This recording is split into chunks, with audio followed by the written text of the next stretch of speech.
Dans une ambiance très africaine, je vous présente Esso, un jeune homme fort et Hello. très populaire dans son quartier. Esso travaille à la carrière de la ville. Il y passe des journées entières en chargeant des camions de sable. Ces journées sont longues et surtout très fatigantes. Généralement, après le dur travail, Esso va prendre un plat dans un resto de fortune avec une bière. Mais un jour, pendant qu'il mangeait, un de ses collègues, Rick, arriva et lui dit « Mec, je viens de finir le paiement de mon écran 60 pouces et tous mes enfants sont scolarisés. » Esso est juste estomaqué et lui répond « Quoi? Mec, t'as pris tout cet argent où ?» Et son ami se met à rire. « Mec, tu ne sais que tu es un riche endormi. En fait, j'ai un contact chez qui on peut louer une popo et avec ça, on organise de petites intrusions sans blessure dans des points de transfert d'argent. » Esso est perplexe. Sa mère est une fervente chrétienne et elle ferait une attaque si son fils venait à être reconnu comme voleur. Mais Esso n'a pas d'argent et pas de copine.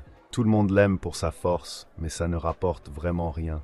Il accepte l'offre de Rick. Premier soir, ils vont louer le popo et à 3 heures du matin, ils sortent cagoulés et bien remplis de testostérone. Ils forcent la porte et rentrent, ils cassent la caisse et les billets coulent à flot. Rick s'empresse de remplir les sacs et les deux hommes s'enfuient dans la nuit noire. Le lendemain, ils font le partage, Rick prend 60% et donne le reste à son pote. Esso donne des tournées dans le bar du quartier, prétextant avoir trouvé un nouveau travail en ville. Il a même rappelé une copine à qui il faisait la cour depuis des années, sans succès. Ces casses durèrent 3 ans.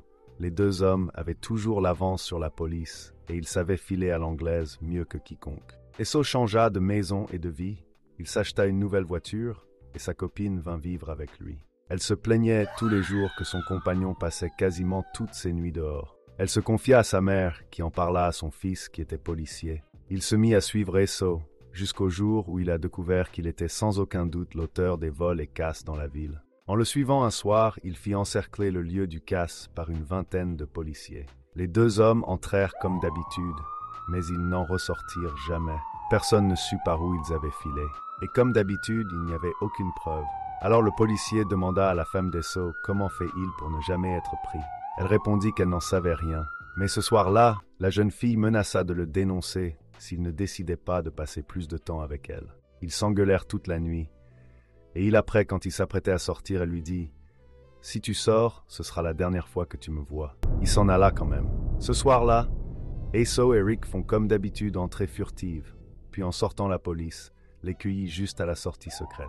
En fait, la fiancée de Esso avait dit à la police que Esso et Rick avaient une amulette magique qui leur permettait de toujours filer sans être vus.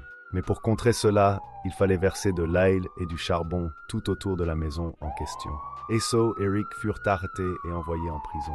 La fiancée de Esso disparut tout simplement avec les avoirs de son ex-fiancé. Moralité de l'histoire, il y a des choses qu'il faut toujours garder pour soi, quelle que soit la confiance ou l'amour qu'on a pour les autres. Et vous, qu'en pensez-vous? Dites-le nous, commentaire.